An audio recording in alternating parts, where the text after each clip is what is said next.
NMLS number 65084, equal housing lender. Woo! As an adult, don't we all miss spring break? Nothing like taking a week off from all your responsibilities. Well, here's the next best thing for adults, a spring break from house payments. SaveWithConrad.com can help you get rid of all your credit card debt, just like that. We're routinely helping our listeners save $500, $600, $700, even $800 a month. And you don't need perfect credit or money out of your pocket to do this, but check this out, no house payments for 2 months. At SaveWithConrad.com.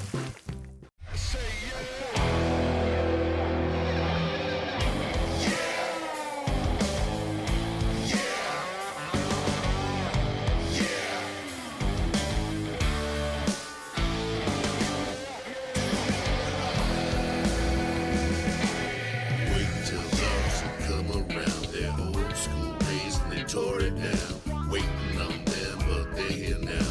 Here they come to burn the town. Like Henry and double A, they'll send your soul to judgment day. Respect the past and what it say. You better move your ass out of the way. Hello, wrestling friends. I'm Matt Kuhn, which means you're listening to, I'm going to try this right now. Say yeah! FTR with Dax Harwood. How you doing, man? Man, you have, considering all of our technical difficulties, you have a lot of energy today, positive energy. I love it. Well, dude, I'm super excited to talk to you today. Of course, we worked really hard on these tag team brackets. You worked hard on them. I worked hard on them. We put it out on Twitter. We are doing March Madness, the best tag teams of all time. We're going to talk about all that. And, of course, the big issue that everybody wants to talk about, which is, of course, Road Dogg. Just joking. The biggest issue is that FTR returned. We got a million questions about that. We got a live show coming up, and the live show, I think we have an announcement about that. So much to do. We are recording this way later than we usually do. So you guys are getting up to the minute stuff. First of all, Dax, did you beat up somebody so badly your eye exploded? I think so. I got a tweet about that. It said, Dax Harwood beat someone's ass so bad his own eye bled. Yeah, he caught me right here, dude. Let's see. My goodness. I don't even know so you flew all the way across the country, got some stitches, and flew back. Yep, exactly that. Yep. I was flying back just like the dog collar match and the match with the Briscoes before the 2 out of 3 falls. I got my eyes split open. Right. I mean, anybody who's been in a real fight before knows that if you get caught right on the eyebrow, you're going to get split open. And so, Austin just got lucky, caught me right in the eyebrow. I didn't get lucky enough though, because we beat that ass for real. And we were all throwing punches, and shit happens. I got a black eye, got a few stitches in it, and I'm ready to get back to work. Well, we're going to talk about all of that. We got so much to talk about. We're going to get right to it.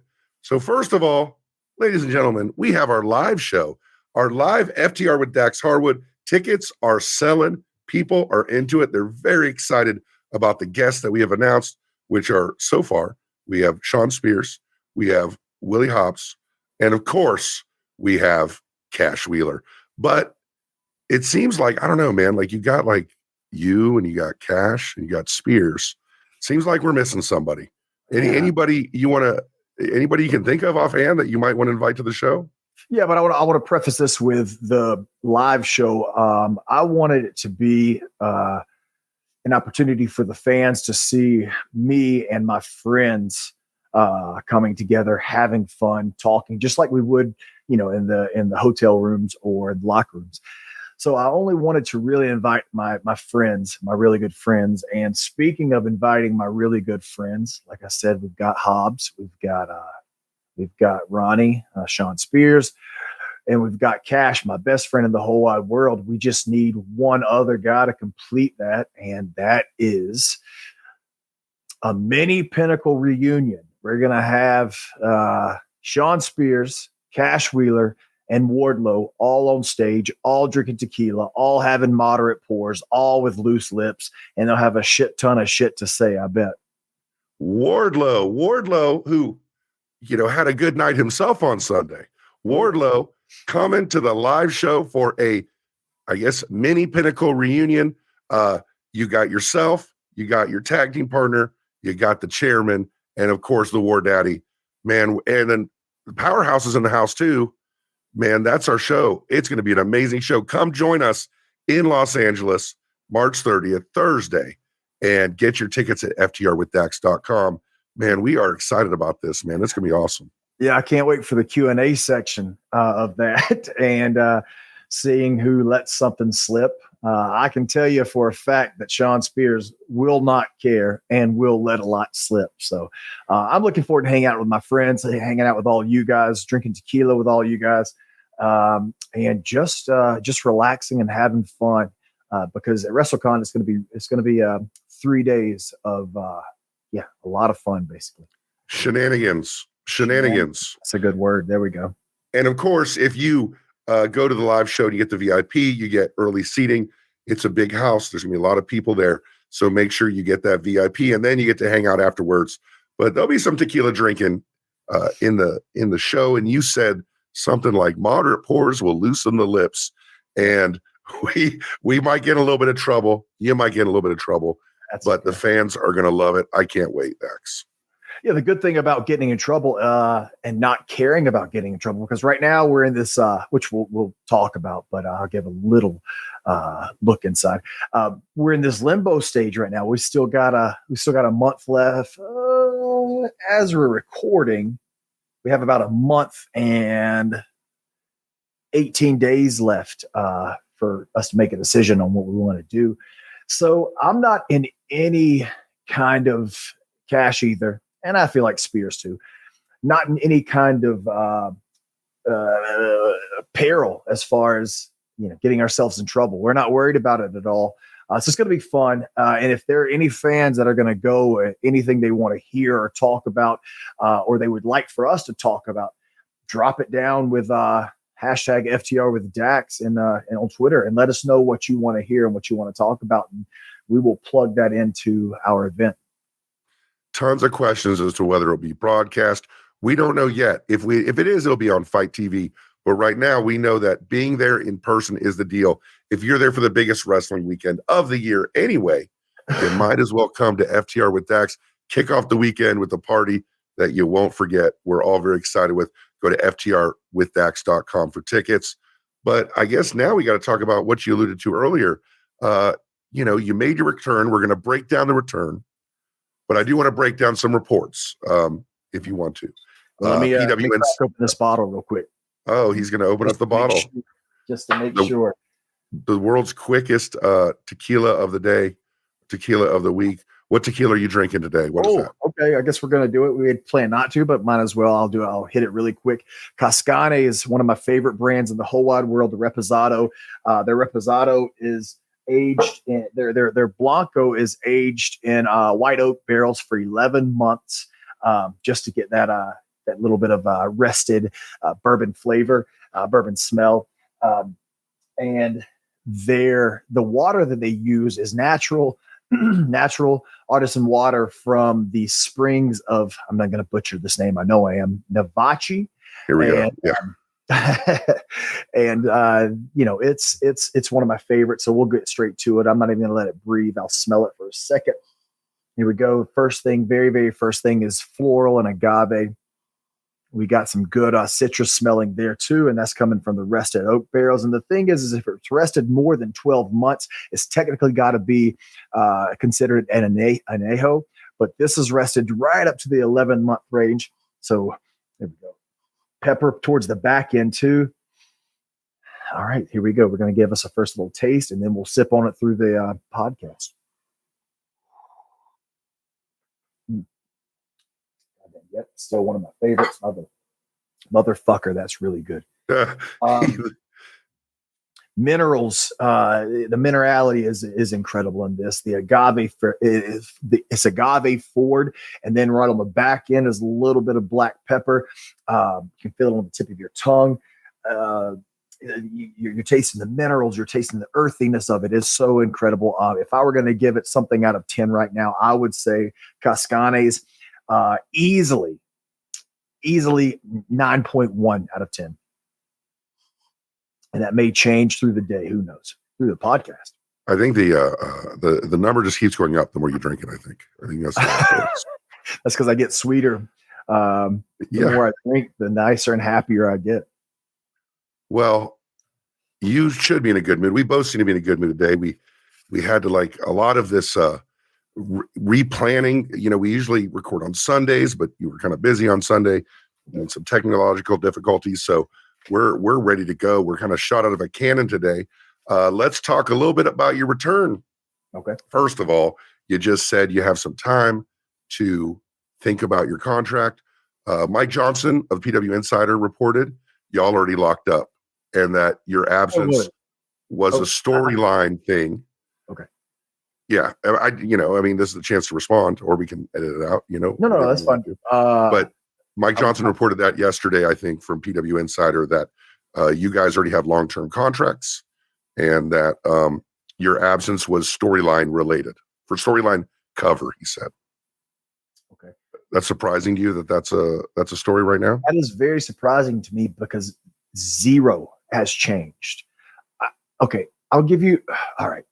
So we talk about the magic of wrestling and stuff, and zero has changed. Let's put it that way. We got a call from Tony, and this was maybe 5 days before the pay-per-view. Maybe it could have been 4 days before the pay-per-view.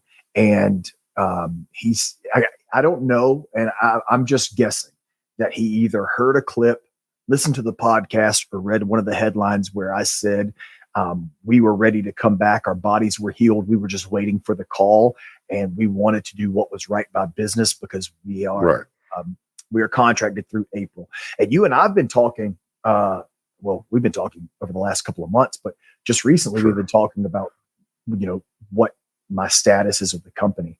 And here's the thing, like Cash and I never, ever we're not trying to hold up anybody, AEW or WWE or New Japan or no, we're not trying to hold anybody up for more money, or like we're not trying to play the game, you know, as far as like, well, they're going to offer us this and they're offering us this, and it's not even about that. It's about what is going to, honestly, like money is a big factor. What's going to make us happy, you know, and weighing options. There are a ton of options. Tony Khan is on to something incredible, changing the industry. And over the last 3 or 4 years, he has done exactly that. And whatever you believe or think about him, or, you know, whatever you want to say, he has completely changed our industry, because for so long there was one place to go, and there was one place that fans could go and watch, and that's it, you know. And I think that I'm being a realist when I say this, and I think there's other people that believe this too. The product at WWE had gotten stagnant for a very long time because there was that one place to go.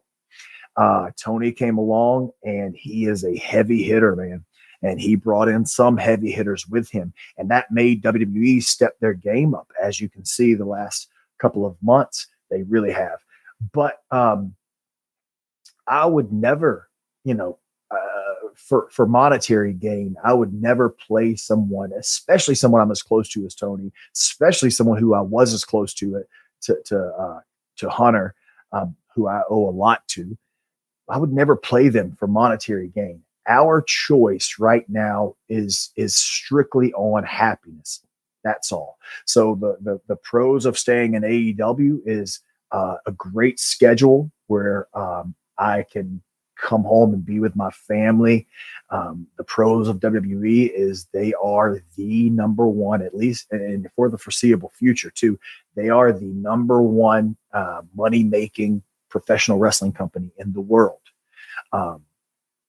And they monetarily, they could offer us a great deal too. But I don't think in WWE, I don't feel like we will be able to have a kind of schedule that we would like to do. Another pro for AEW is that, well, unless Tony changes his mind come April, we will be able to we were able to do independent bookings, great relationship with New Japan where we can go, New Japan's a huge dream for me and Cash. Being able to work there doing Wrestle Kingdom was, I can't explain it. I can't put it to words how emotional that was for us. But doing New Japan, doing the independents, going out and being able to do Comic-Cons and things and meeting some of our fans. Those are the pros in AEW and WWE. They're on a creative high right now. And I think that they could be able to keep that creative high up. They are the number one, like I said, wrestling promotion, one of the top entertainment acts in the whole wide world. And they have a proven track record, So there's a lot of things that we got to weigh. And like I said, it strictly comes down to happiness. I don't want to say that report is right or wrong because it doesn't matter. Half the people are going to go on Twitter and say, "Oh, he's," actually all of them, 100% are going to say that I'm lying. Most of them will say that I'm lying and trying to work them. I have pitched things to you for the podcast that didn't go through my mind initially thinking that we were going to work our fans, but it was working our fans. And you pitched back, "Hey, I don't think that's the thing to do because it looks and sounds like we're working our fans." And I said, "You're exactly right. That's the last thing we want to do is work our fans." Right. There's no gain for me. There's zero gain for me and Cash right now. If we're lying to the public, no gain at all. What is it going to do if I lie to you and say, "Oh no, we've signed a deal," or "No, we haven't signed a deal"? There's zero gain in that. If anything, it's hurting us, because if we're lying, then that goes against our word with either Tony or Hunter or Vince or whoever, or New Japan or AAA or whatever. So there's zero gain in that. I will say that these reports are going to say whatever they want, and that's okay. I will just say nothing has changed, and please allow everything to play out, because come April, you'll be able to understand what we're doing and where we're going. Well, I think that's a very complete statement on the contract matter. Of course, the thought was you'd be gone for a while, and you said Tony Khan gave you a call, heard the podcast, maybe saw some of the reports on it that said, I saw a couple of headlines, that had the title, "We're ready to come back if Tony calls us," or something like that. And Tony did call you, and you made the return, your heralded return Sunday on Revolution. At the end of the tag team match, the Guns are standing up there saying they're the greatest tag team in the world. The music plays, you're backstage, the music and graphic hit, you hear the reaction. What are you thinking? I can't put it into words. Super emotional, because Cash and I were so nervous going into that. No one knew we were there. And we walked straight from our, the first time we've ever had this. So I got to say it on the podcast. We had our first ever private locker room, which is, I guess that means we're big stars. Obviously, I'm just kidding. Relax, guys.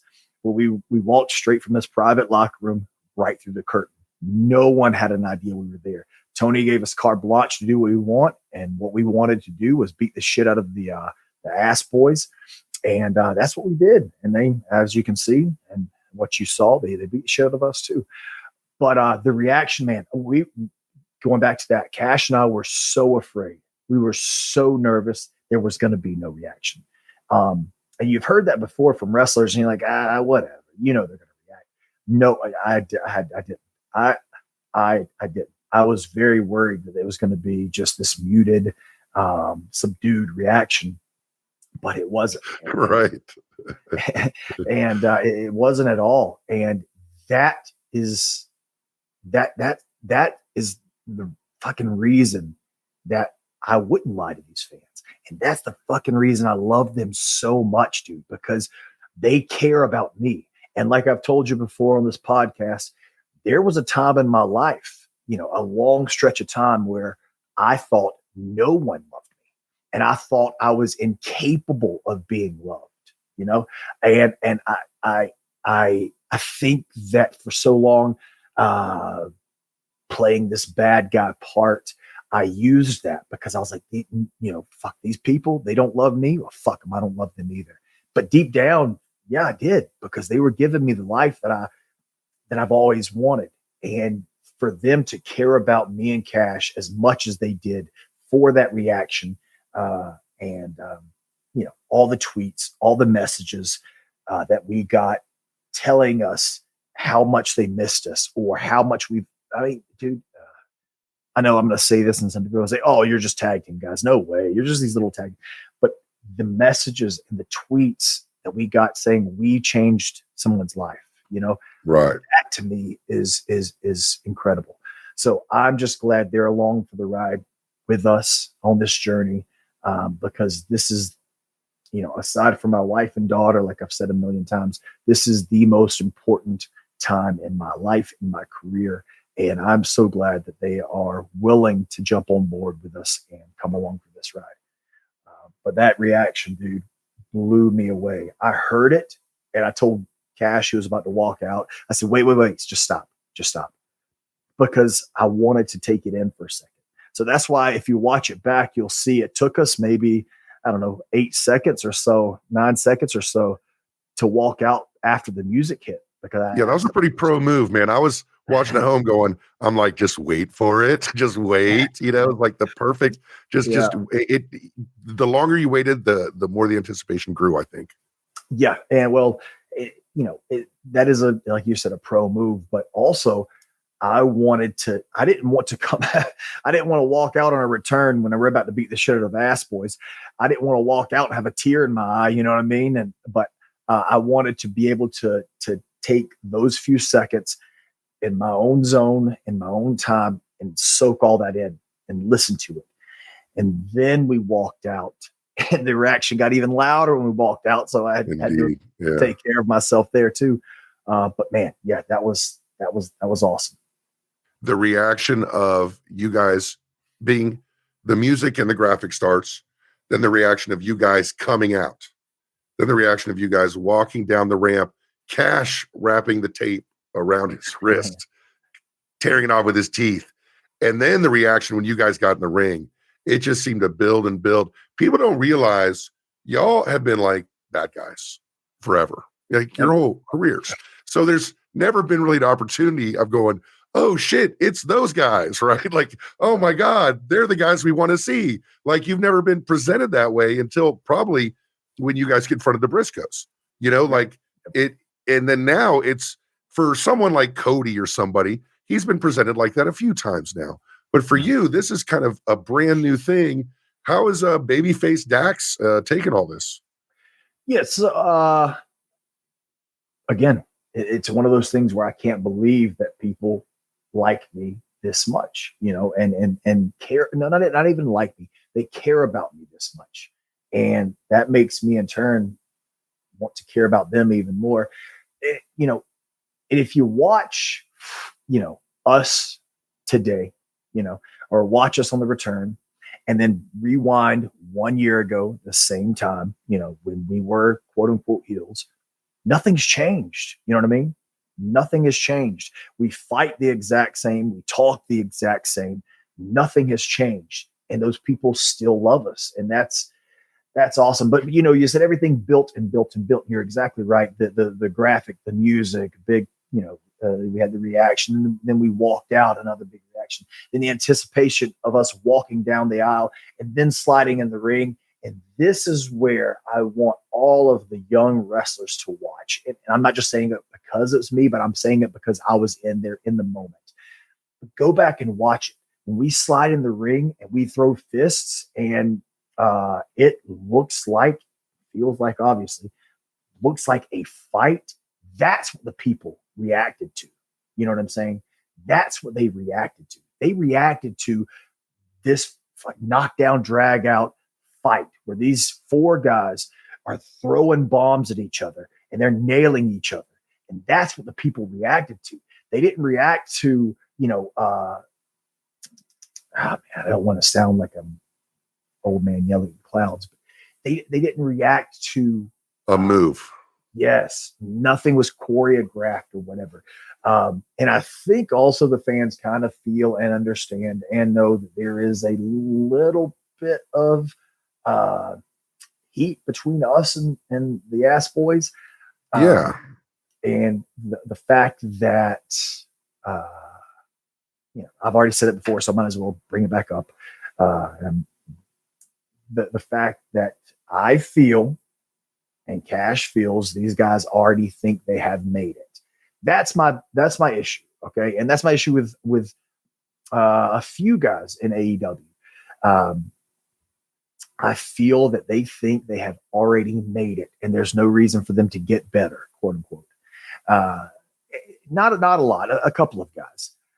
And so, the Guns when they first started, dude, and even, a year after they started, whatever, they would always ask us questions, and I would always see them stick around and watch the monitor and hang out, the whole show, not leave right after their match is done or their interview is done. They would stick around and watch the whole show, and they'd come and ask questions, or they'd say, "Hey, can you watch this with me?"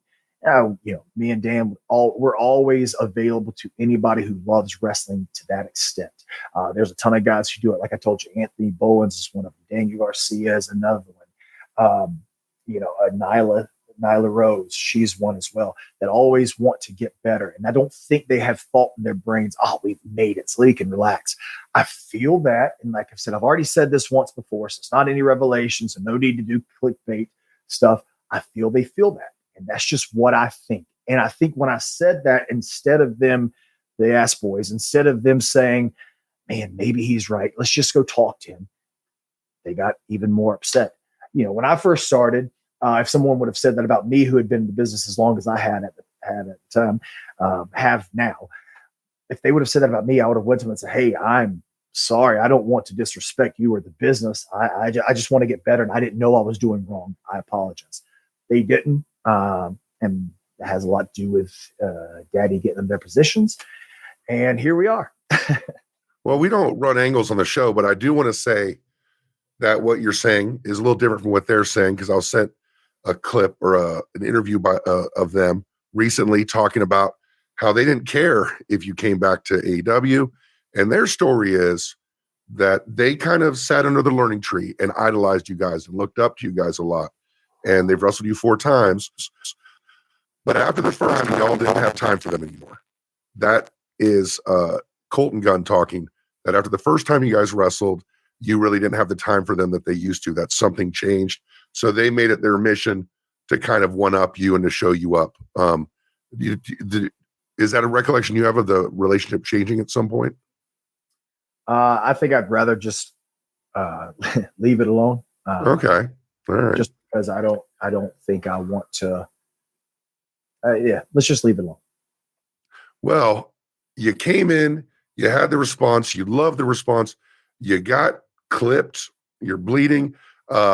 What was the scene like afterwards? Where you said you were holed up, like you were like Edge making a surprise return at the Rumble or something. Nobody knew you were there. And then you get backstage, you get stitched up, you say hello to some people. What was that like? Well, when I first came back through the curtain, the very first person waiting there was Wardlow. And he was so emotional, dude, to see us, because we hadn't told him. And he was so emotional when he saw us. First thing he said was, "You motherfuckers." Then he gave us the biggest hug, and I have blood and sweat and all this stuff flying off of me. But he was so happy to see us. And, we saw him, and there weren't a ton of people there waiting for us. Tony was excited to see us. That was the first time we had seen him too. But now that I think about it, there weren't a ton of people there waiting for us. Hobbs was there waiting for us as well. Gave us a big hug. And other than that, we just walked to the back and went. Oh, excuse me. Yes, my friend Saraya was there, who I love, and I'm so proud of her. That match they had this weekend was incredible. but yeah, went and got stitched up, went back to the back, washed up, and left. Got to the airport, jumped on my plane, and flew back home on a red eye.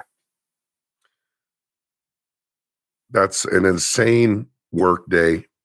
Just you're in North Carolina, you take a couple flights, you get to San Francisco, you do the run-in, you get stitches, you come back. Now you're back home recording a podcast. Next few weeks, are you back on TV? Are you ready to talk about that? Or do you even know what's going on yet? Well, as we're recording now, and I guess it's going to come out tomorrow, but yeah, I will jump on a plane tomorrow morning. It takes off at 5:30 a.m. and I will fly to San Francisco. And I don't know what I'm doing. I'm not really sure what the plan is right now. I don't know if I have a match or not, or if we have a match, not sure. But yeah, fly to San Francisco after the show's over, go back to the airport and take a red eye right back home. Well, I think we've covered it all. Most of the questions were, how great did it feel? Or what was it like? Or did you feel good? So I think we've answered all those questions. Try miracle.com, because whether you want to be more fit, a better parent, or get more done at work, there is one thing that'll help, and that's better sleep. With Miracle Made sheets, you can tap into the power of self-cooling temperature regulation, which is shown to improve sleep quality by up to 34%. Now, for me, I love these sheets. I've been using them for over a week, and it is true. They regulate the temperature, and it's like getting a little hug from your sheets. What they do is they use silver-infused fabrics originally developed by NASA. Miracle Made sheets are thermoregulating and designed to keep you at the perfect temperature all night, so you get better sleep every night. These sheets are infused with natural silver that prevent 99% of bacterial growth. That means they're self-cleaning, leaving them to stay cleaner and fresh 3 times longer than other sheets. No more gross odors. Miracle sheets are luxuriously comfortable. That is true, folks. They're amazing, without the high price tag of other luxury brands. They're better for your skin. Stop sleeping on bacteria. Clean sheets mean less bacteria to clog your pores and fewer breakouts and other skin problems. Go to trymiracle.com/Dax to try it today. And we've got a special deal for our listeners. This is a great deal, guys. Save over 40% and be sure to use our promo code DAX to save even more and get 3 towels. So go to trymiracle.com/Dax, use our promo code DAX.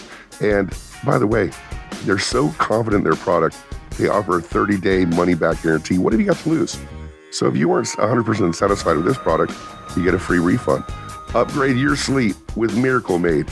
Go to trymiracle.com/Dax and use the code DAX to claim your free 3-piece towel set and save over 40% off. Again, that's trymiracle.com/Dax to treat yourself. Dax, have you tried your sheets yet? I have tried them last week. I told you I didn't have a chance to because my mail was running too late. And as soon as I got them, I threw them on the bed the next day. And my favorite thing, of course, okay, let's be honest here. When you hear these things like self-regulating, cooling properties, like you're like, come on, dude. Right. They're sheets, How can this happen? But I'm telling you, and it's been really warm here in the Carolinas over the last week, like super warm. They got up to the high 70s. So, I was like, we'll see. So I tried them out, and I am a, constant sweater at nighttime. And I'll be damned if the sweat was completely reduced. I'm not going to say that I didn't sweat at all, but compared to waking up and thinking you pissed yourself, and that's being very gross, but this was awesome, dude. It really, really was. Maria's favorite thing is she doesn't have to wash them every single week. One, because I'm not sweating all over them, but 2, because of the bacteria fighting properties they have as well. But for me, getting a better night's sleep because I'm not uncomfortable when I'm sleeping is the best thing that could happen. And that is trymiracle.com/Dax. All right. So this idea of this tag team March Madness is to come up with the greatest tag team of all time, according to Dax Harwood. Now, there was criteria put in place Dax, do you want to talk about the criteria that you're going to have in deciding who wins these matchups before we announce the brackets? Well, the same criteria that I used to have these wrestlers, these tag teams on here, and their rankings and their seedings. I went through, dude, I can't remember exactly the number. I had them written down. It was 100 and something teams, that I had written down. And for example, I got the Rockers, and I think I put the Rockers at a 7th seed, maybe. I can't remember. But, a lot of people were like, oh, they should have been, a higher seed. And maybe they should have. I don't know. But I'm thinking about influence on the business. Obviously, the Rockers are a huge influence. Money drawing feuds really had no money drawing feuds. And the only two that they had were with Playboy Buddy Rose and Doug Summers in AWA, but that was during the dying years of AWA, and Hercules and Paul Roma, Power and Glory, where they took the chain to Marty's knee, and they had a few matches after that. But other than that, they really didn't have money drawing feuds. I know they had the feud with the Brain Busters, and obviously I love those matches, but that feud was more for the house shows than it was for television. And they took those matches around the house shows, and they did have the Saturday night's main events, but it really was never a big focus. So the Rockers weren't a big focus as far as that goes. Also I'm using in-ring work, titles won, longevity. That's a big thing for me too. Like, someone said, why didn't you put the Rock and Sock Connection? I think Rock and Sock Connection is a revisionist history kind of thing.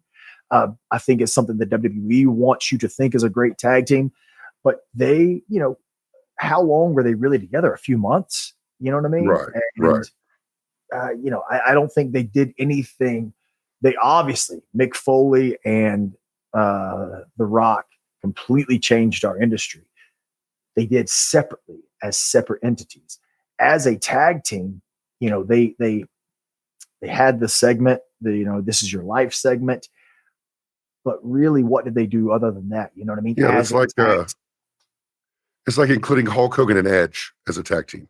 They, right. Yes. They won the tag team championships, but you don't really think of them as a tag team. Like, as of course, it being Twitter and Instagram, people always, the funniest question was someone be like, where the fuck is so-and-so? And I just tweet like, look closer, so because there's 64 teams on there. And then, some other people had some ideas. I want to talk about 3 tag teams that have been left off. 2 or 1. One is one that you mentioned, which was APA, right? I noticed we didn't have Powers of Faces of Fear, Mang and Barbarian on there. They were together for a while. And then a lot of people asked about Bad Company / Orient Express. And what do you think about those 3 being left off? I think you said that APA might have been an oversight. Yeah, APA probably could have been put on. I probably could have included them because they were tag team champions. The only real thing about the APA was they didn't, and I could be wrong. You might can help me out, but I don't think they really had any sort of money drawing feud. I think that they drew money, but I don't think they had a real money drawing feud, and I think they were box office, but not really necessarily with a feud. I think they were more box office, as in like the entertainment value of their segments and things like that, which is not a bad thing. But as far as influence on the business and stuff like that, I probably could have included them, but at the time I didn't think so. Bad Company, again, during the dying days, even more so than the Rockers of AWA, they did have a feud with the Rockers in AWA. But other than that, nothing of substance there. WWE, they had not even really a feud with the Rockers, they were mostly an enhancement tag team. They were, like the level of Roma and Jim Powers. You know, they weren't, you know. Yeah, and they were thrown in there with other guys to have good matches, basically, you know, or make the other team look good. They did have the incredible Rockers Orient Express tag team match from Royal Rumble 1991. But what else can you think about other than that? You know, and listen to me. I think that I think Pat Tanaka is one of the most underrated talents ever. You know, but that doesn't necessarily qualify him to be one of the greatest tag teams of all time. And who was the other one again? I'm sorry. Meng and Barbarian. Oh yeah, Ming and Barbarian. So Ming and Barbarian, I feel that Barb and Warlord could have been on this more than Ming and Barbarian. Ming and Barbarian were a team from 96 to maybe early 98. And then they broke up and had this feud. But again, never were they in a big money drawing feud. They did have something with the Outsiders late 96, or maybe it was 97 at like the Halloween Havoc.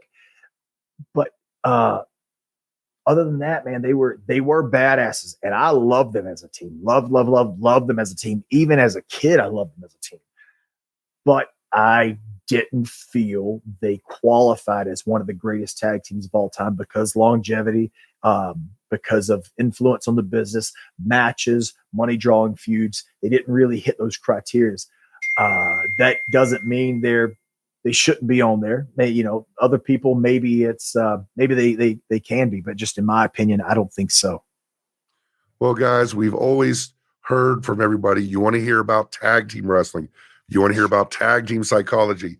You want to hear Dax talk about old tag teams. Well, this is your chance. Dax, you mentioned a little bit earlier to me off air that maybe you wanted to kind of talk a little bit about the history of tag team wrestling and maybe even the point of it as we start to judge these brackets.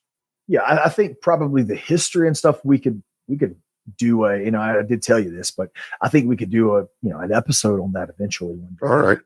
But I feel that there are some teams that could have been ranked higher, should have probably been ranked higher, that weren't. For example, the Fabulous Kangaroos.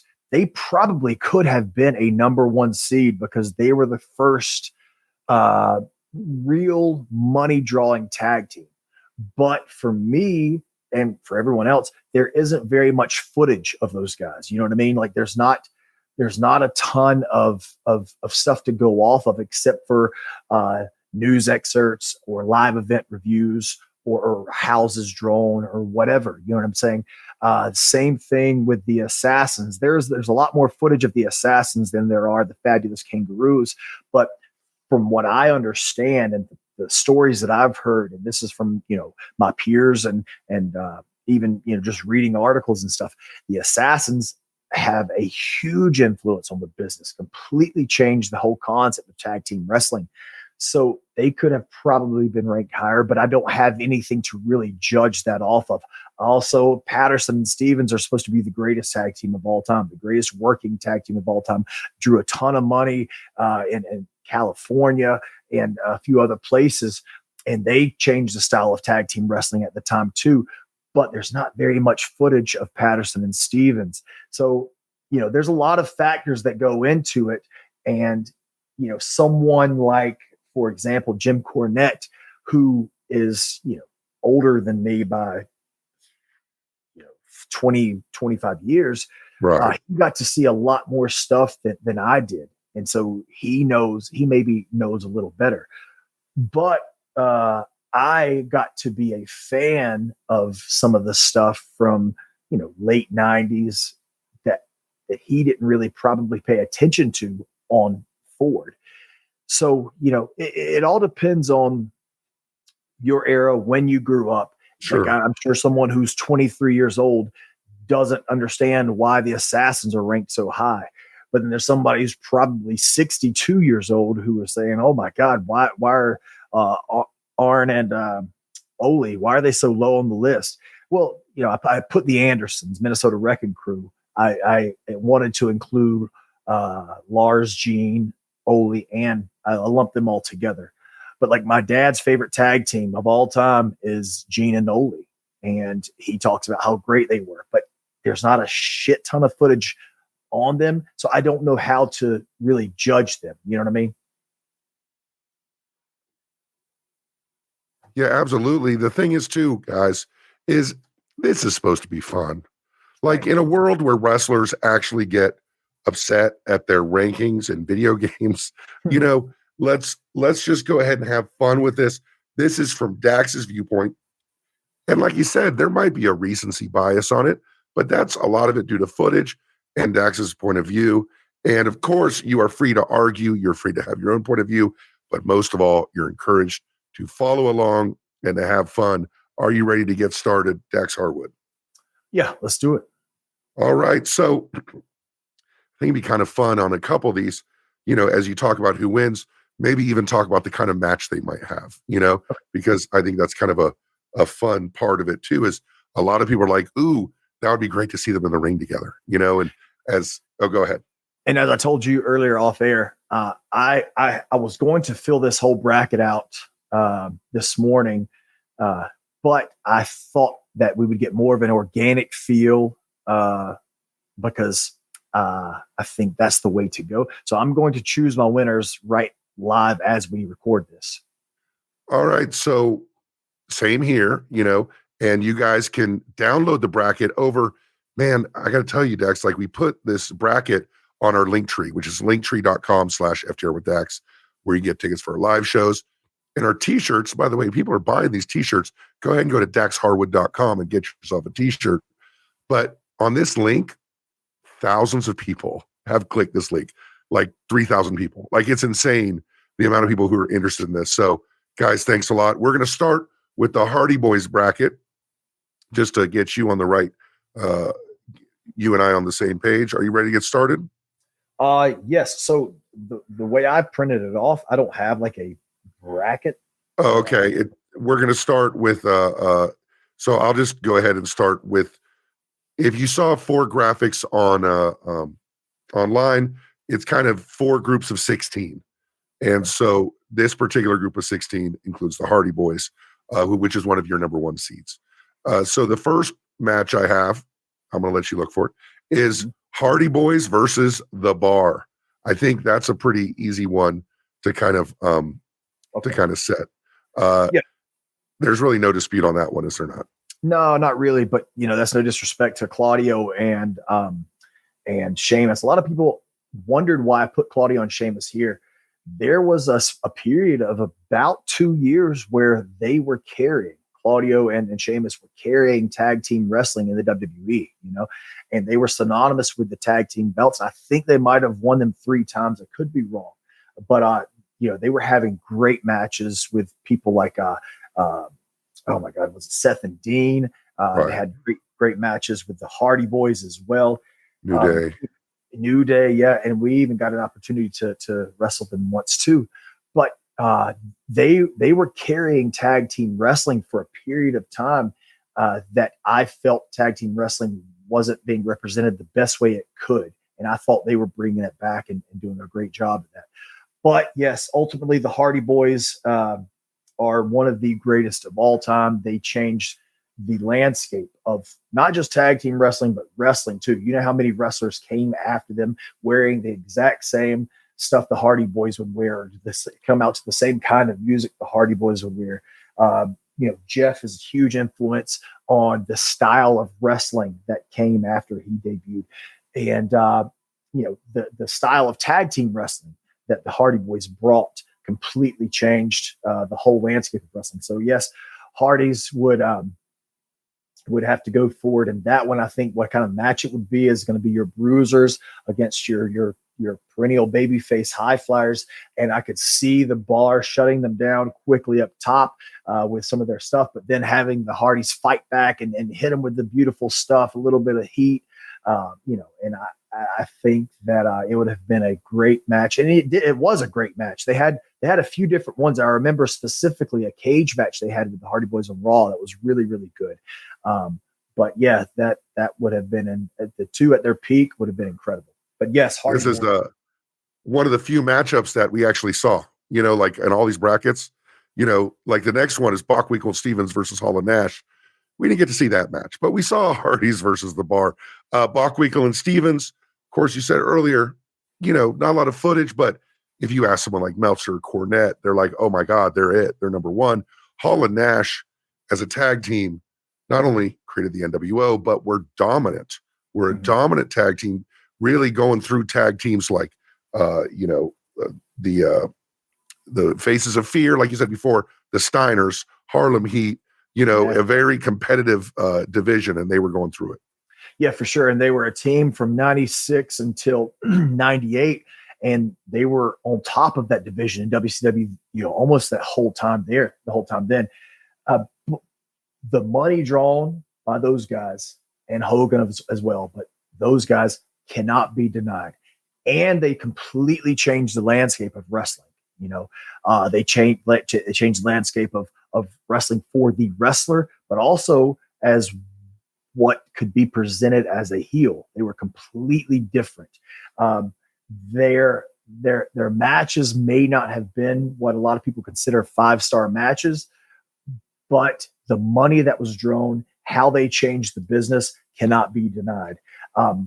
But from all the things I've read, all the articles I've read, all the stories that I've heard, the style of wrestling that Stevens and Bockwinkel. There was a bit more footage with Stevens and Bockwinkel than Patterson and Stevens, but Stevens and Bockwinkel, dude, I'm gonna have to, if it were Patterson and Stevens, which is what I thought, man, I'm gonna have to go with Hall and Nash on this. Hall and Nash over Bockwinkel and Stevens. Of course, you can send all your hate tweets to, John Alba at. Yes, please. Yeah. I'm sure he'll retweet it too. So the next matchup are the Funks. I'm assuming Dory Jr. and Terry together versus the Nasty Boys. First of all, bro, what kind of match would that be? My God in heaven. Yeah, well, we saw a little bit of that in WCW around 94 when it was Bunkhouse Buck and Terry Funk with the Nasties, but it would have been a hell of a brawl, dude. You probably could go back and watch the Funks versus Hanson and Brody and kind of see what would happen. Man, this is a hard one. This is a hard one, dude. I mean, everyone has the ultimate respect for Terry and Dory as wrestlers. Here's the thing: a lot of people shitting on the Nasty Boys online when you put up these brackets. And can you make the case for the Nasty Boys? Because I'm like, bro, just watch their match with the Steiners at which was it? Halloween Havoc. Halloween Havoc. Oh my God, dude, crazy. The Nasties in their prime were great, dude. And here's the thing: is like the people that were shitting on the Nasty Boys are people who all they care about is in-ring work. And look, there's not too many people who love in-ring work, good in-ring work more than me. There's way more to it than that. The Nasties had the promo, they had the look, they had the gimmick, and they also had the in-ring work. So you talk about the match with the Steiner brothers. Yes, incredible match. But also think about WrestleMania 7 with the Hart Foundation. That was a fucking hell of a match. They had incredible matches with the Rockers. There's one at Royal Albert Hall. I think that's right with the Rockers. There's also one from MSG with the Rockers. That's incredible. They're both incredible. They had Max Payne and Cactus Jack. Yep. Spring Stampede 94, I believe. My God. They had a Halloween Havoc 1993. Go back and watch this one, dude, with Too Cold Scorpio and Marcus Bagwell. A hell of a match. Halloween Havoc 1993. That was a great match. Going back to the AWA days, they had some great matches with the Rockers too. So in-ring work is there. It just because they don't do headlock takeovers and scissors locks and dives over the top doesn't mean they couldn't work. They were really good workers, but they also had money drawing feuds. They had an incredible gimmick. Their style of wrestling was one that wasn't typical at the time. But all that being said, the Funks drew a shit ton of money in Amarillo and in Japan. I mean, Japan it can't be taken lightly as far as what they did. Their feud with the Briscoes drew a ton of money. Their matches were incredible. Like I said earlier with with Hanson and Brody, they had some great matches with, oh my God, who did I just watch the other day? Snuka and Brody, great matches there too. But man, they had a long ass run in Japan. So as much as I love the Nasty Boys, I'm going to have to put the Funks above the Nasty Boys here. Yeah, you kind of have to. And, just the fact of back in the day, you had three for sure, just thriving territories in Texas, in Amarillo, that was Funk territory. That was where they really, just when you can set your flag on just a couple guys like that, you have to give that respect. Plus the Japanese stuff. This might be the most fun matchup coming up. The New Day versus Los Gringos Locos. Man, I'm gonna pay money to see that match. Yes, for sure. I mean, Los Gringos Locos, two incredible athletes in the ring, two incredible professional wrestlers, two incredible entertaining entities. And dude, if they were together for longer, they probably would be considered the greatest tag team of all time. Maybe, you know what I mean? They would have been Midnight Express-ish, I think the plan was for them to come to America, and then unfortunately Art Barr passed away. But what a team they were, dude. Obviously, there's a 2 out of 3 falls match that everyone talks about, title versus Hairs, or was it career versus Hairs? I'm sorry, career versus Hair. But that match was incredible. I've got a whole, I think it's like nine discs of the greatest Los Gringos Locos. They had some great 6-man tags as well, and they drew a shit ton of money in Mexico. But the only thing is they didn't do it for a very long period of time. You know what I mean? They weren't together for a long period of time. The New Day did, yeah. Oh, yeah. They've been together since 2015, right? It's been a while. Yeah, and they just until recently held the record for longest reigning tag team champions in WWE history. They've had incredible matches. Obviously, they've got the charisma. Obviously, they've got the look. Obviously, they've got the verbal ability, and all that compiled with in-ring.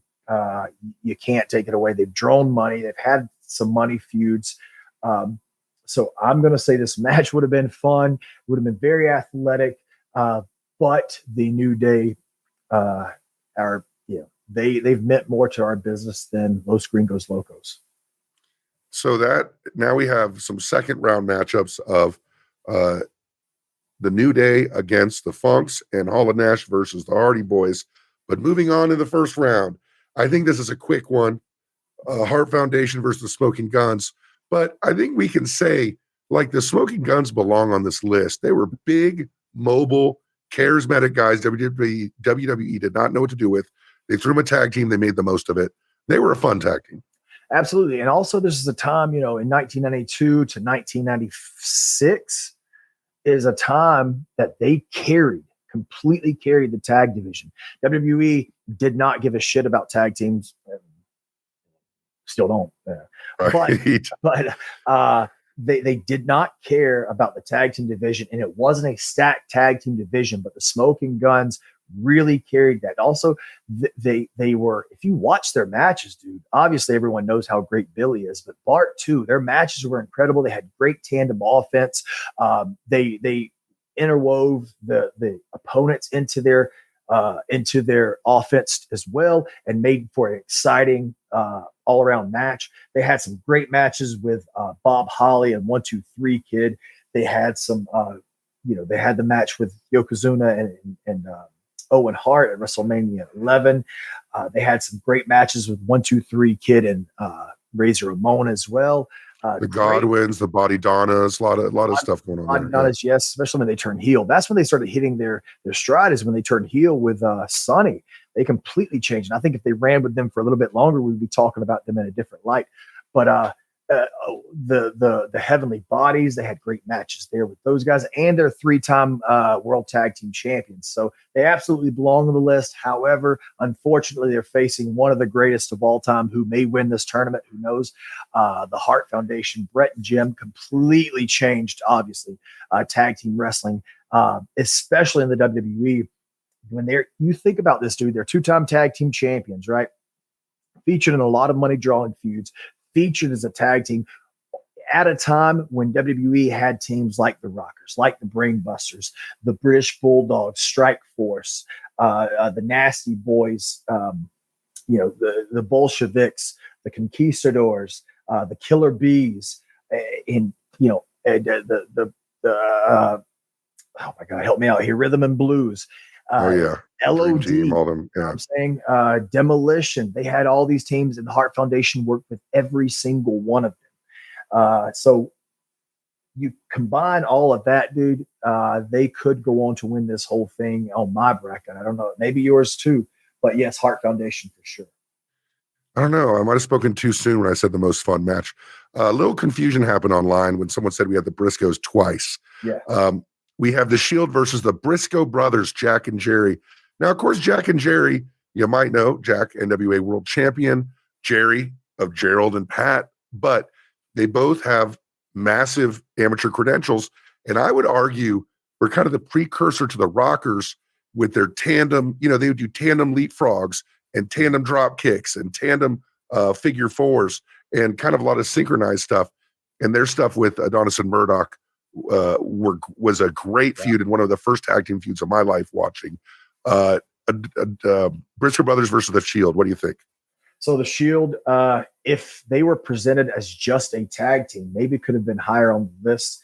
The Shield was a dominant force in WWE for a long period of time. They also carried the tag division as well during a time when WWE didn't really respect the tag division too much. They're champions. Recurring theme.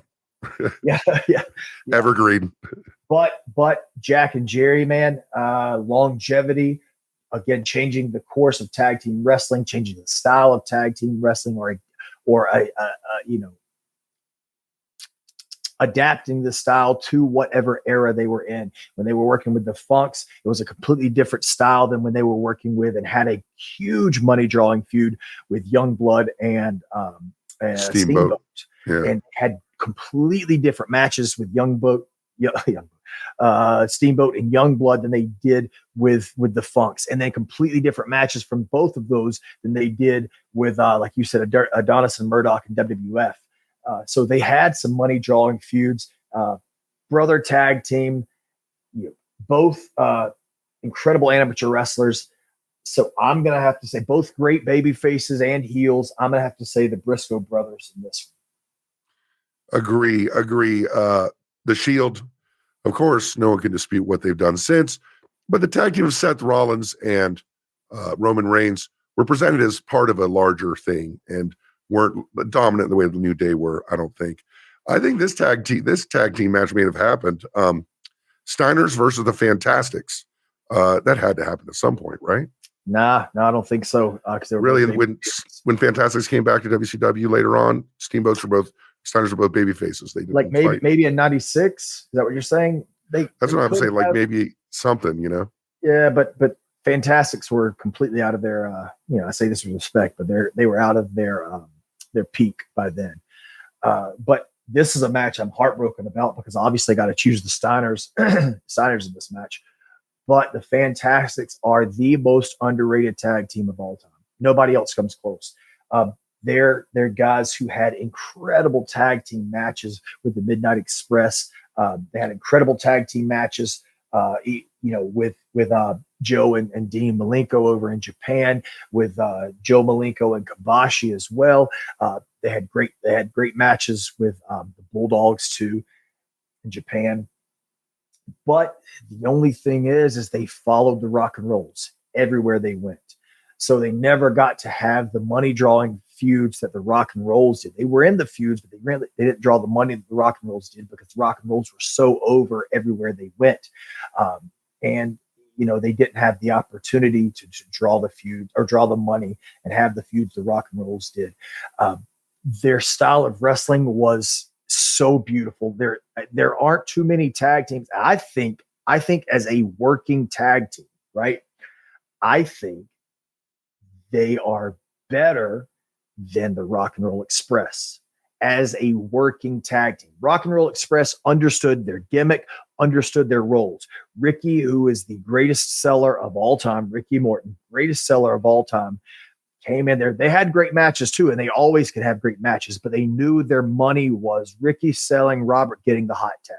The Fantastics were being presented as these guys who had flashy moves, flashy gear, and they were doing these double team tandem offense things, and that's kind of what their gimmick was to be just flashy wrestlers. So as an in-ring working tag team, even though Ricky and Robert probably could have been better as far as like quality of matches, as you saw later in their careers during the 90s in NWA, WCW, when they were trying to steal the show, they at their peak, when they were drawing their money, they knew Ricky just had to take the heat.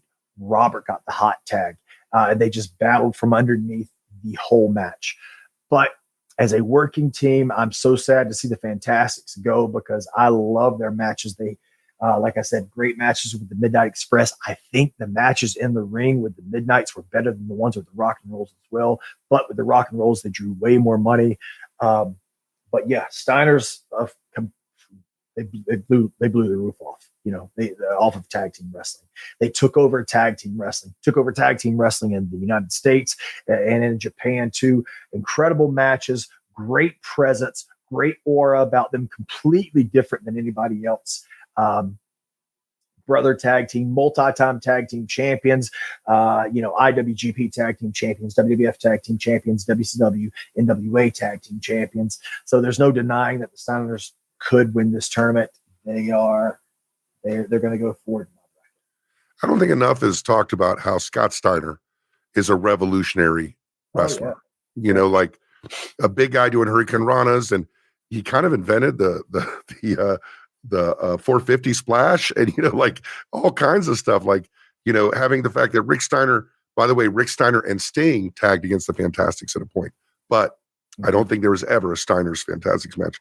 But man, when Scotty put it together with Rick, I don't know how anybody beats those guys. The next one is going to be a brouhaha, beer money, which is of course James Storm, underrated wrestler, and Bobby Roode, another underrated wrestler, underrated tag team, but they're facing the Vegematic of Brody and Hanson. Yeah. Man, I don't know. That's just get out of the way, guys. That's gonna be a crazy one.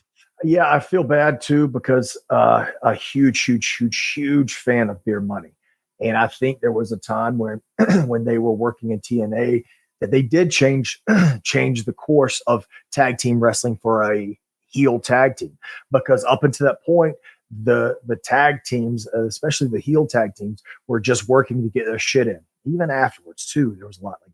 But these guys were working for the match. An incredible tag team, one of the best working tag teams I've ever seen.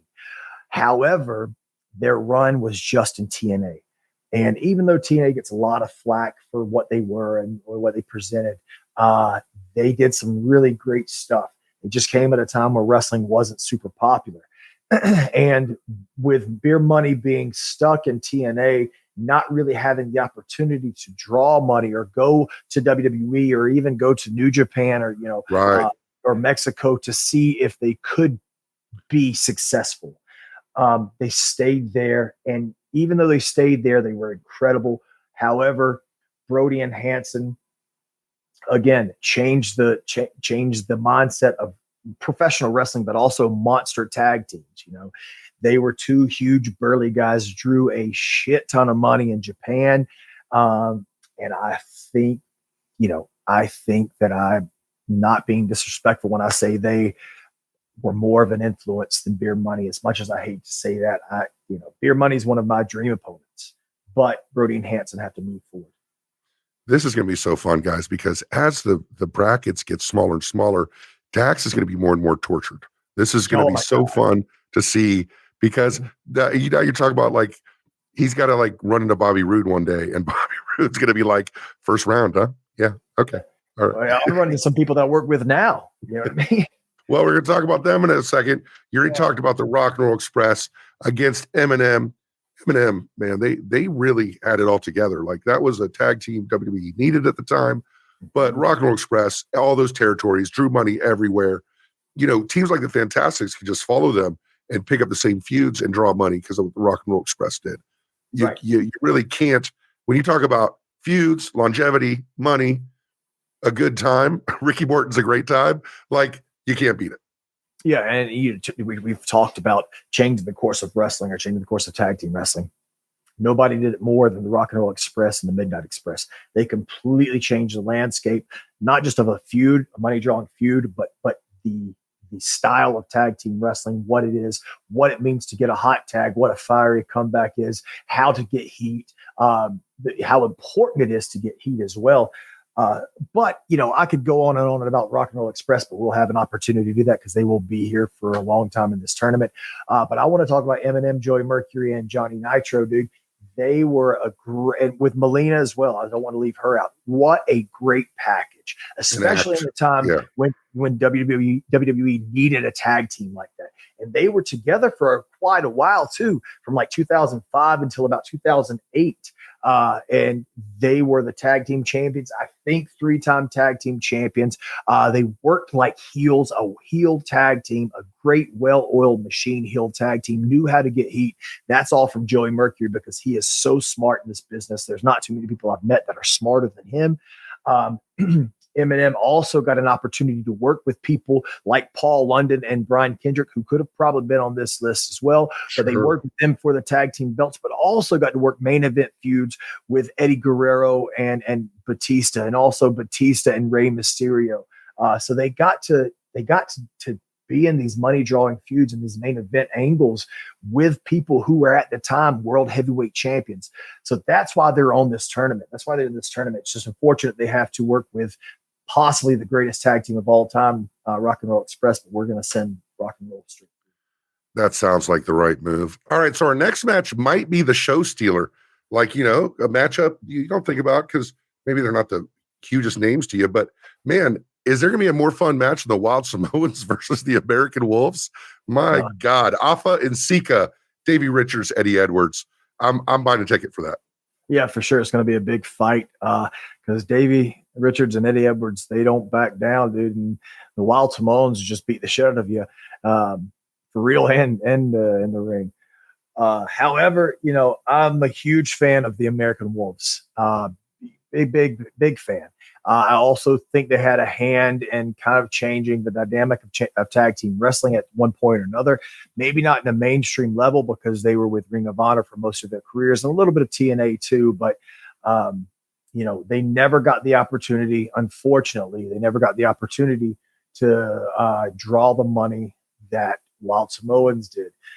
Plus, Wild Samoans, they came at a time when not every tag team, you know, was a team that looked alike or dressed alike.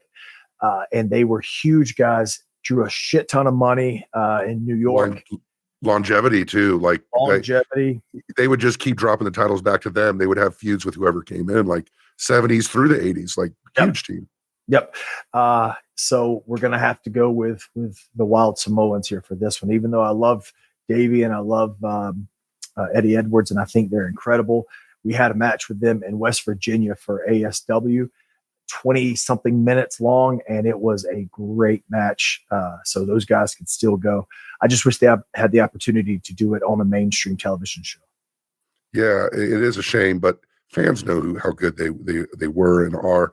The Andersons, the Minnesota Wrecking Crew as a whole, Ole, Gene, Arn, you know, against the world's greatest tag team. You know, and I think really almost any iteration of the Andersons, the Minnesota Wrecking Crew, you have to say had a bigger influence, a bit longevity over the world's greatest tag team, which was an insanely good tag team. I think they were part of, you know, that SmackDown 6 era and of where you had all these great tag teams wrestling on SmackDown. How would you compare the two? Yeah. So world's greatest tag team, great tag team. They got to also be with Angle for Team Angle. Had a couple of decent feuds as well. Great tandem offense, great in-ring work. But as far as tag team wrestling goes, you don't get too much better than the Minnesota Wrecking Crew. Whether we're talking about Lars and Gene, we're talking about Gene and Ole, or we're talking about Ole and Arn.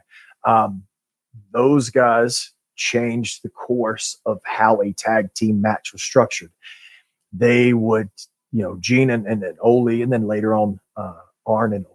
Gene and Ole would wear down a body part, and have that baby face desperately reach for the tag. And they would just keep working that body part till finally the fresh baby face got in and blew a freaking comeback, that rivaled nothing else. But they also made everybody fight too. Drew a ton of money. Like I've said a million times, but they really did. They drew a lot of money in Georgia, and later on they did it in Crockett. So obviously we're going to have to go with the Andersons here. And created the legacy of Arn Anderson as well, who came in to the established act that had not been wrestling for a while, but the act was so well regarded that when Arn came in, boom, Minnesota Wrecking Crew were back. We now have a sports entertainment masterclass. And that's not said disparagingly, because these guys all drew money. The Young Bucks against the first tag team champions of my life, the Soul Patrol. Wow. Yeah. They said, me and Rocky going all the way. I remember that as a little kid. I used to say it to my friends, me and Rocky going all the way. Tony Atlas. I'm sorry. I can't laugh. I met Tony Atlas at WrestleCade when I was there with you. And he invited me to sit down next to him. We talked to him. All I could think about was the feet thing, man. Like, I could not do anything. Rocky Johnson and Tony Atlas against the Young Bucks. The Soul Patrol had a short run, but they were kind of the bridge between a few other tag teams. Really great tag team against the Bucks. Yeah. So Soul Patrol, they, like you said, they worked together for a very short period of time. Two incredible baby faces, dude. Rocky Johnson, what great punches, what great footwork as well. Incredible selling, an incredible athlete, great promo. So Rocky, as a standalone wrestler, probably could have been a much bigger star. However, he had this opportunity with Tony Atlas. They became the first ever African-American World Tag Team Champions in WWE, WWF at the time. Right? Was it WWF? WWF. Not the three W's. It was just the WWF. But your point about Rocky is true. I remember as a kid being drawn to this guy by what he did in the ring. He was so charismatic, not necessarily with the promos or whatever, but just the way he wrestled, just like the way he would get the crowd involved, the way he would dance around, and the way he'd hit those drop kicks. Dude, The Rock got that stuff naturally in a lot of ways through his dad. Like, his dad was amazing. And Tony Atlas was a guy who wrestled all the territories, could always be a big name because he looked like a freak. Yeah, especially at that time, there were not very many people that looked like him, especially in the wrestling business. However, you got the Young Bucks on the other side. And regardless how we feel about each other personally, I can't deny the fact that they revolutionized our industry, especially for tag team wrestling. There's a lot of people, a lot of copycats that came after them that can't do the style the way that they do this, the way they do the style. Not necessarily the way, Cash and I didn't really follow that suit and didn't necessarily work their style, but that doesn't mean their style is wrong or our style is wrong. It just means they had their own style. It worked great for them. It still is working great for them. They've been a team for, my God, man, 15 years or something like that. They've been a team for a long, long time. They traveled the world too, Japan, Mexico, the US, all around the US, and everywhere they went, whether it was for a small wrestling company or it was for New Japan, they drew money. And they turned down WWE contracts when they weren't even big stars yet because they believed in themselves. And they also did All In. Like, when you talk about All In, like, that's enough to get anybody past the first round when you talk about filling a building based on your names, Right. For sure. They are in the conversation, obviously, for one of the greatest tag teams of all time. So they're going to move forward in this one with the Soul Patrol, and I hopefully maybe before April or later on down the line, we have match 3 with those guys. I would love that. But yes, Young Bucks. We'd love to see that. Man, this match is a damn shame right here. This match is a damn shame. My favorite tag team of my youth, the British Bulldogs. Like, I never seen any shit like that in my life. Like, you know, Bob Orton would win matches with a superplex. All of a sudden, you got Dynamite going off the top rope with superplexes. And these guys, the British Bulldogs, amazing, taking on the Hollywood Blondes. 2 guys WCW didn't care about, threw together. And my goodness, what they did still lives on. Hollywood Blondes versus British Bulldogs. What do you think? So far, this is the matchup. This is the matchup that would steal any show. I hate it because Hollywood Blondes is one of my favorite tag teams of all time. I have a 3-disc set. Sorry. I've got a 5-disc set of the Hollywood Blondes and their greatest matches. However, they were only a team for about a year, maybe a little bit less than a year.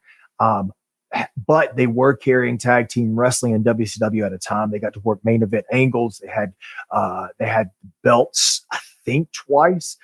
They got to work with and have money drawing feuds with Steamboat and Douglas, Flair and Arn. They went on to they had a little mini feud with Ron Simmons and Too Cold Scorpio. So they did a lot of incredible stuff, dude. However, they're going against the Bulldogs, who their effect on tag team wrestling is being felt right now, today. Drew a ton of money in WWF and in Japan as well. Over in Canada too for a bit. They changed professional wrestling, honestly, as well as tag team wrestling, but they changed the course of professional wrestling, won championships in Japan, won the WWF tag team championships, money drawing feuds with the Hart Foundation, the Dream Team, over in Japan. In All Japan, they had some stuff with the Malenkos.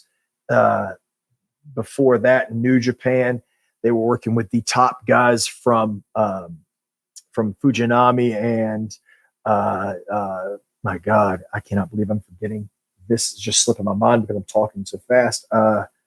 He just passed away and he founded New Japan. Oh my God. Inoki, please edit that. Oh, I just couldn't think of his name, but Inoki and Fujinami, they got to work with everybody and everybody wanted to work with them. My only regret is they had one match with Arn and Tully that wasn't televised, and I wish I could see it. That's the match. That's my dream tag team match right there is the Bulldogs and Arn and Tully. So yes, unfortunately, I love the Hollywood Blondes, but the Bulldogs got to move on. We have the Rockers, the Midnight Rockers, or the Rockers, against the Kings of Wrestling, which, if you don't know, is Claudio Castagnoli and Chris Hero. And it's kind of like what you said about beer money, Yep. When you have this team that lives in this bubble, you got to give credit to Tony Khan. Like Tony Khan does it, John Moxley's wrestling damn GCW. You guys are doing IWGP and you're doing AAA, and poor Claudio and Chris Hero, this great tag team whose years were in Ring of Honor, where a lot of people, myself included, as a big Chris Hero fan, didn't get to watch. Yep. Claudio and Hero, I've seen their matches with the Briscoes. I've seen their matches with the world's greatest tag team. Incredible stuff. They were a great tag team. Cornette has compared them to the Midnight Express. You don't get higher praise than that in tag team wrestling. But like you said, they were in this wrestling bubble in Ring of Honor, and that's really the only place they ventured around and was in Ring of Honor. So going against the Rockers, someone who worked in Memphis, someone who worked in AWA, worked in the WWF, and revolutionized the style of wrestling, but by their look, but also their in-ring work. The Rockers have got to move forward in this one. And guys, if you have never seen the Midnight Rockers versus Playboy Buddy Rose and Doug Summers, you need to watch that match. It'll remind you a lot of a match or two you saw the other night. A lot of blood, a lot of blood. The Assassins versus Gallows and Anderson. You said yourself, Assassins, pretty much regarded as one of the greatest tag teams of all time. Under my radar for sure. I don't claim to be a historian, but Gallows and Anderson, from what they did in New Japan, back to WWE, left WWE, did the circuit, dominant, really good pairing, individually, collectively. Gallows and Anderson, a great team. Yeah, Gallows and Anderson are the reason, not the sole reason, but a big part of the reason that New Japan took back off and independent wrestling shot through the roof. They're the creators of the Bullet Club, and there have been a lot of copycat wrestlers. Trust me, I saw a lot of them when I was on the Indies who wanted to be the Bullet Club.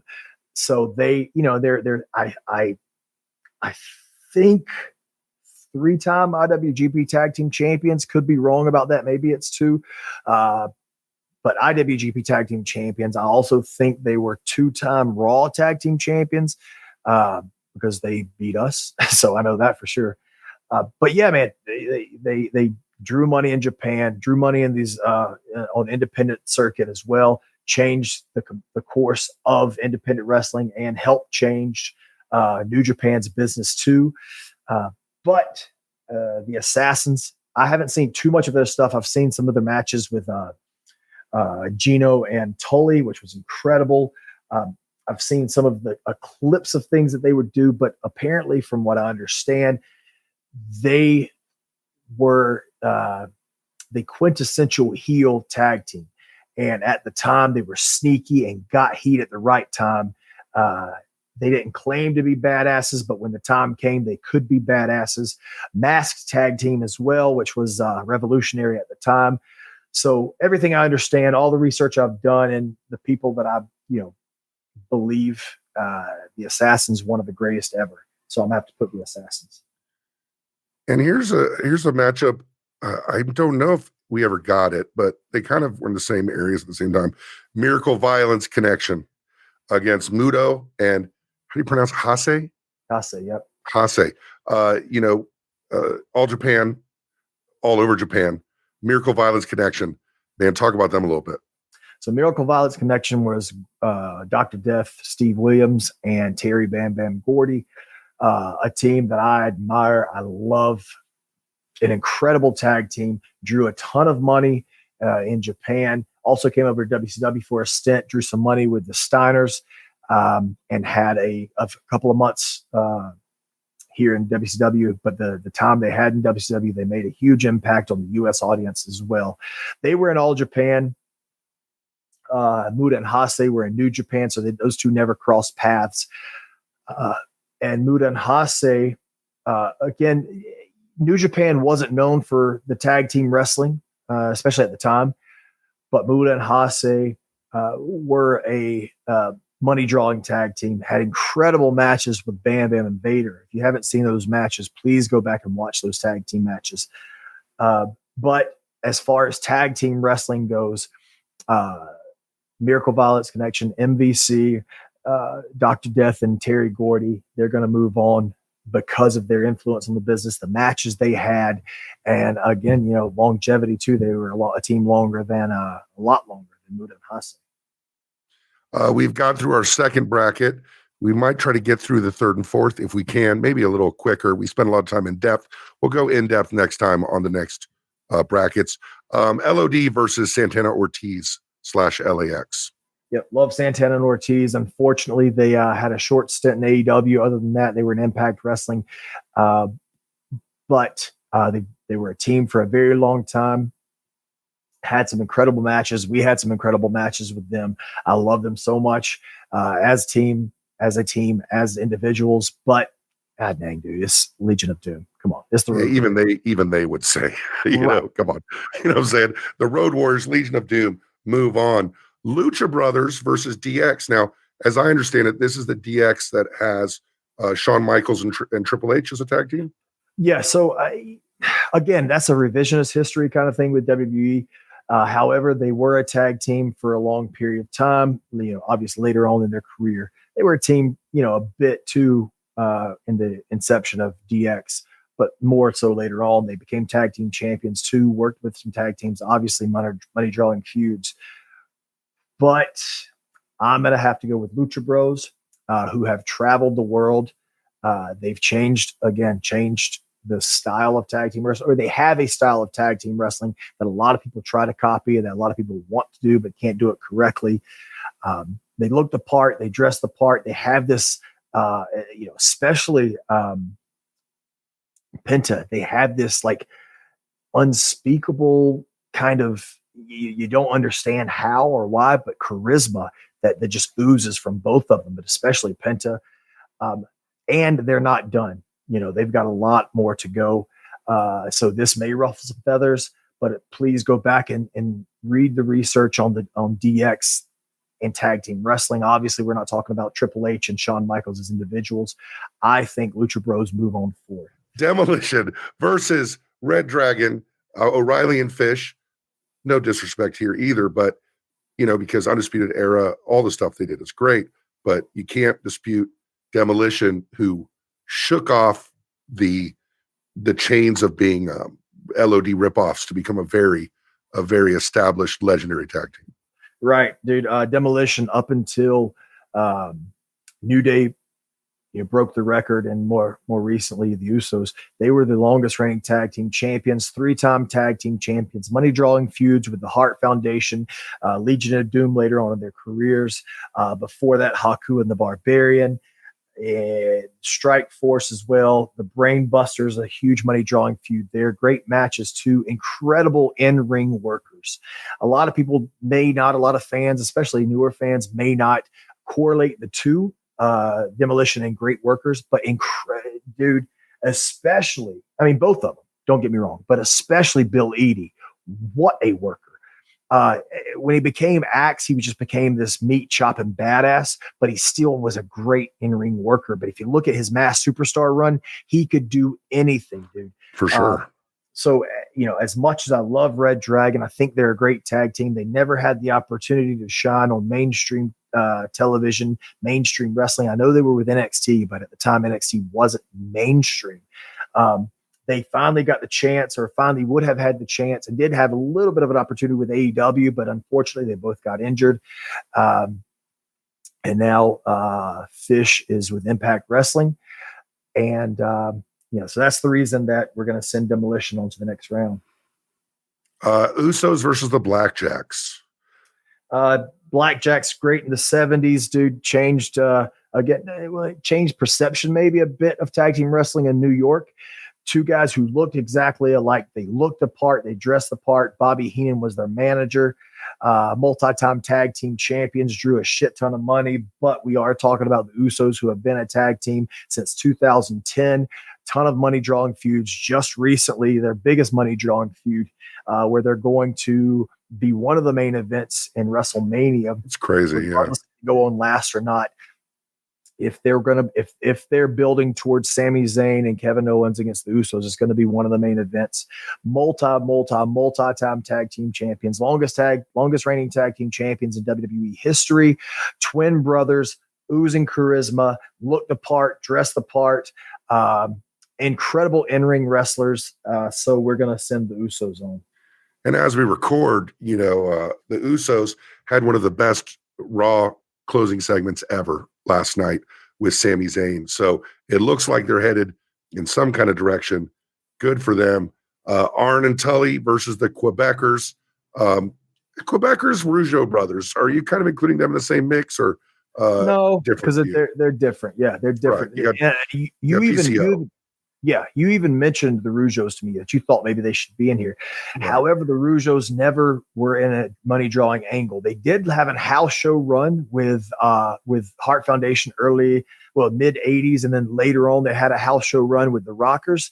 But other than that, never really a money drawing feud. They were a great act. Don't get me wrong, especially as they turned, as they became heels and they were quote unquote pro America. Great gimmick. Never held a tag team championship, never were put in a position to be in a money drawing feud. Quebecers came at a time when WWF needed tag team wrestling. 3-time tag team champions, looked the part.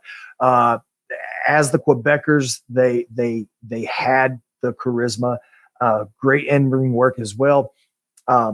Money drawing feuds with the Hart Foundation, the Steiners, 1-2-3 Kid and Marty Jannetty. So that's why they're here. However, again, Arn and Tully, the first ever tag team to hold NWA and WWF tag team championships. Their wrestling, their matches, their angles, their style of tag team wrestling is being felt today. We have stolen so much stuff from them. Many tag teams have. Ultimate bad guy tag team. Great in-ring work. Both incredible talkers. Again, look the part, dress the part. So Arn and Tully moving forward. No surprise there. And despite what Bruce Pritchard said, they drew money. Yes. Yeah. God, what an idiot. Sorry, Conrad. Happy birthday, Bruce. Motor City Machine Guns versus the fabulous Freebirds. Man, those Freebirds, they were a favorite of mine growing up. Just that they had the sports entertainment thing down, and then Buddy could get beat up by anybody, look great, and Terry Gordy just amazing in the ring. Right. So this is where I'm going to get a lot of heat, okay? Because this is, you're probably going to be surprised, but I'm sending Motor City Machine Guns through. Reason being, we're talking about tag team wrestling here. We're not talking about angles, or we're not talking about 6-man tags or who is the greatest faction of all time. If we were talking about that, Fabulous Freebirds may be on the Mount Rushmore of greatest factions of all time. They drew a shit ton of money, but never as a tag team. As a unit, they did. They changed the business with the music videos and coming out to music and the way they dressed and how they carried themselves, the promo. But they did that as a faction, not as a tag team. Never did they hold. I mean, you could say Garvin and Hayes later on. Garvin and Hayes, but to me, my opinion, that's not the Freebirds. And they didn't hold the belts very long. They weren't great tag team champions. And that was the latter part of their peak, their in-ring peak too. Motor City Machine Guns, the reason they're the reason I think the Young Bucks would probably say this too. The reason there are the Young Bucks is because of Motor City Machine Guns. Tandem offense, no one gets better than they do.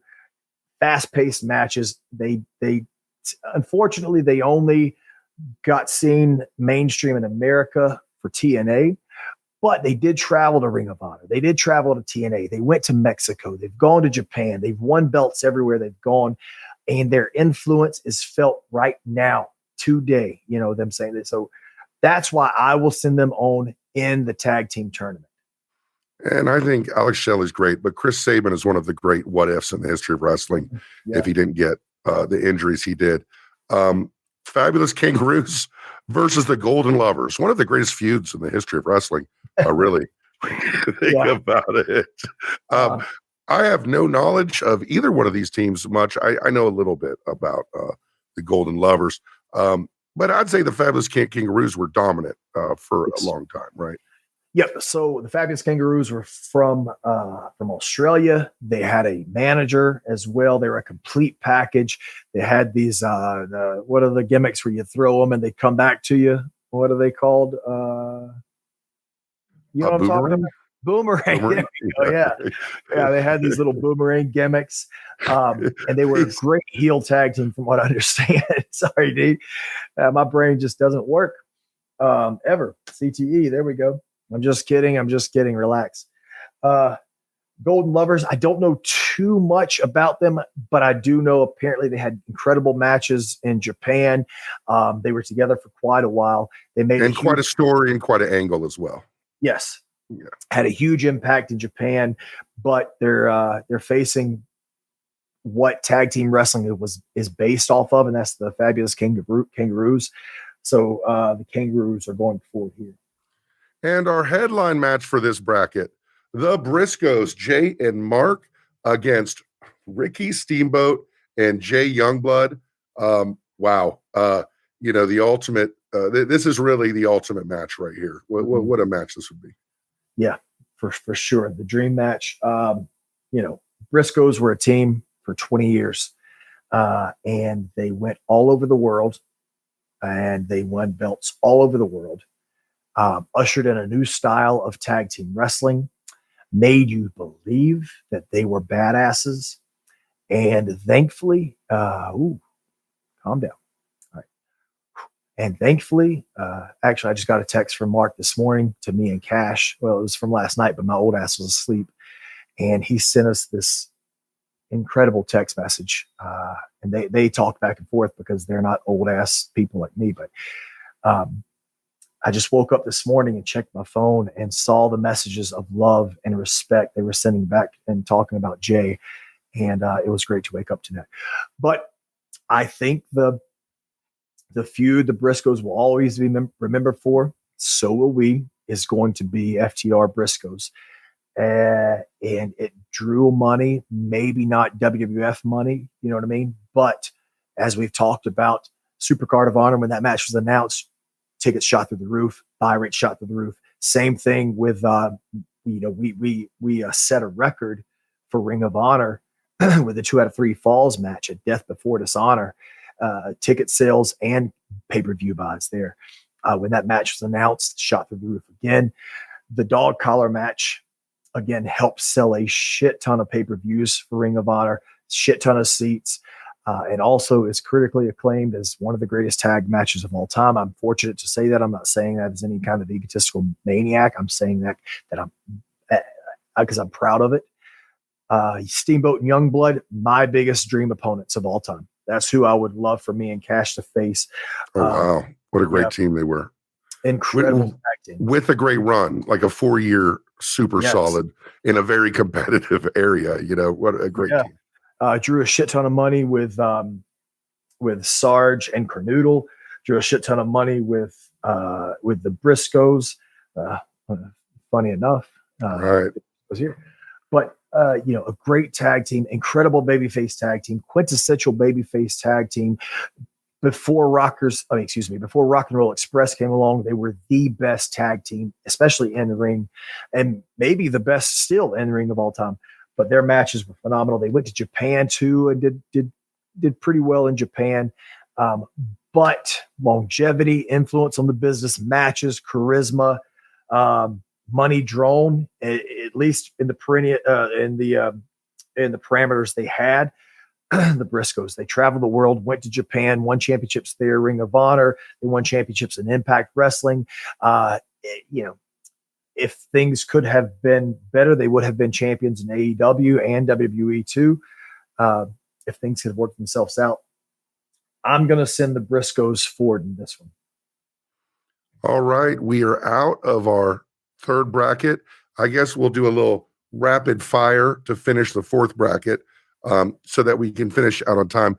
Otherwise, we'll have to do like the WWE does when they do the draft and just announce it on the website. And I don't want to do that. So Midnight Express against Doom. We have to send Midnight Express through, correct? Unfortunately, I can't take the time to talk about Midnight Express, but we will have this whole tournament to talk about Midnight Express. I promise. Greatest tag team of all time. Changed the style of tag team wrestling. Dennis Condrey, the most underrated wrestler of all time for a long time. Bobby Eaton was. Cornette, maybe the best talker of all time. What a package they were. Midnight Express going through. And the Valiant Brothers versus the Eliminators. Eliminators in the ECW bubble. Valiant Brothers dominant in WWE, WWF at the time.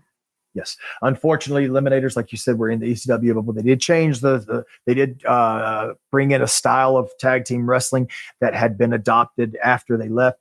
But if we're talking money drawn, charisma, maybe not the greatest in-ring, quote unquote, in-ring workers of all time, but the Valiant Brothers, they mean a lot to tag team wrestling. Do your research and you'll see. That's why I'm moving the Valiant Brothers forward.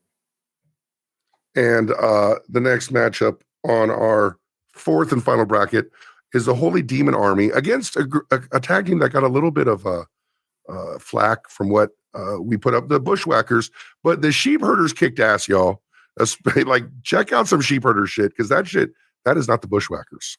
if people gave Bushwhackers shit, it was because they didn't do their research or don't know the history. The Kiwis and Stampede Wrestling and from Australia drew a shit ton of money, had great matches. Sheep Herders, I think, I could be wrong, but Dave Meltzer's 5-star skill, they were the first tag team with the Fantastics to get a 5-star match. I think, I could be wrong. But the Sheep Herders drew a ton of money for Mid-South and went to Crockett as well and drew some money there. Drew decent money, but were a huge act in WWF. Not very many tag team championships between them, but they are facing Holy Demon Army. And listen, this is going to get a lot of flack. I think Holy Demon Army, great workers, great wrestlers. But as far as a tag team goes, because some people said they should have been number one seed. As far as a tag team goes, they didn't have a huge array of opponents. They faced the same guys, a combination of the same guys for a lot of times.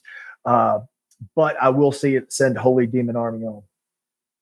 I'm assuming Edge and Christian over Money Inc.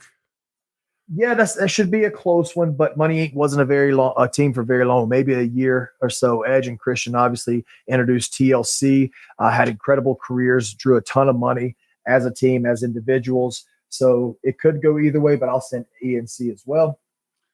Dudley Boys and the Russians, the Koloffs, or with Crusher Khrushchev. Yep, Dudley Boys maybe on the Mount Rushmore. It depends on the day of the week for me.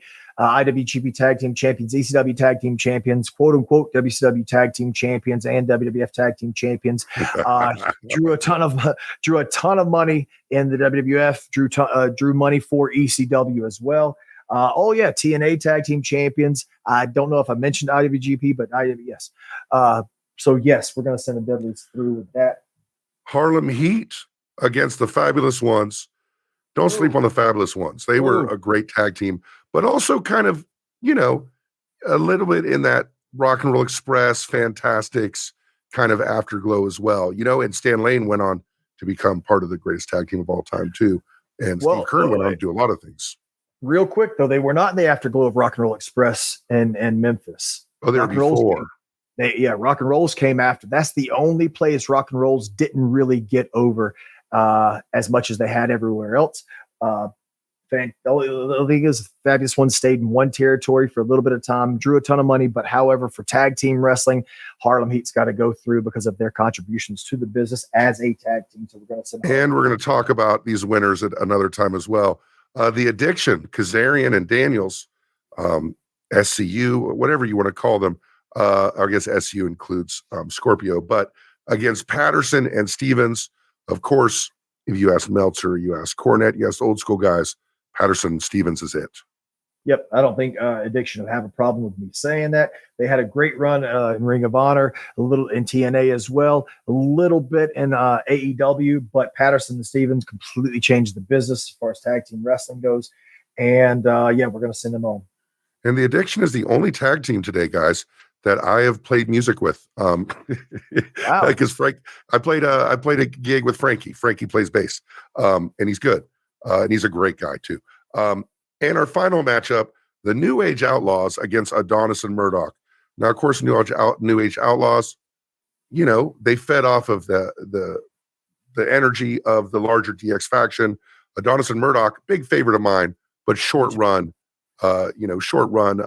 Murdoch or Adonis coming off his tag team with Jesse Ventura and Murdoch being Dick Murdoch. Who do you take in that one? If Dick Murdoch and Adrian Adonis would have stayed together longer, they could have been the greatest tag team of all time. I think one of the greatest outside of Arn and Tully and the Midnights. They're the greatest working heel tag team of all time. They drew a ton of money in Japan, had incredible matches in Japan. Please go watch. Drew a ton of money for WWF, but for a short period of time. But like you said, they weren't together. The longevity wasn't there.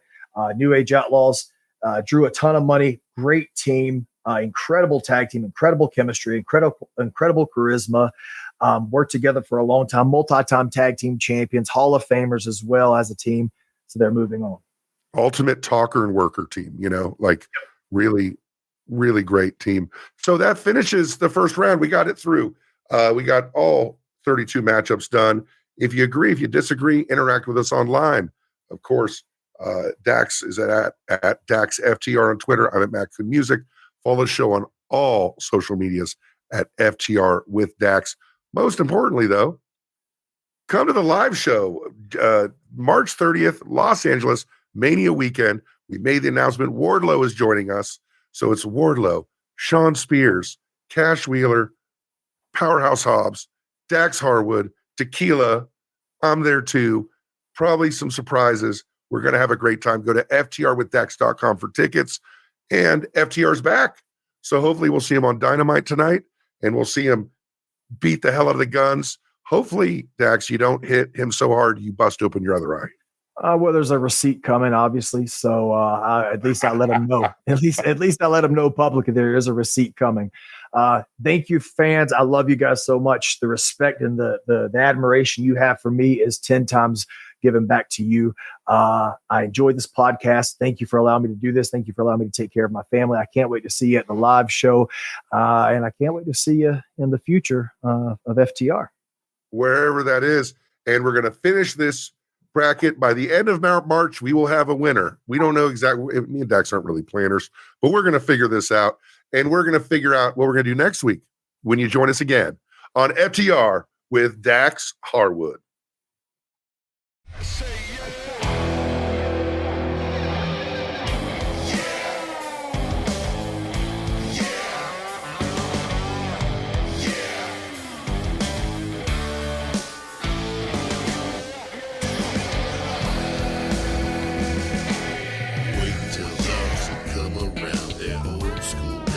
Tore it down, waiting on them, but they're here now. Here they come to burn the town. Like Henry and Double A, they'll send your soul to judgment day. Respect the past and what it say. You better move your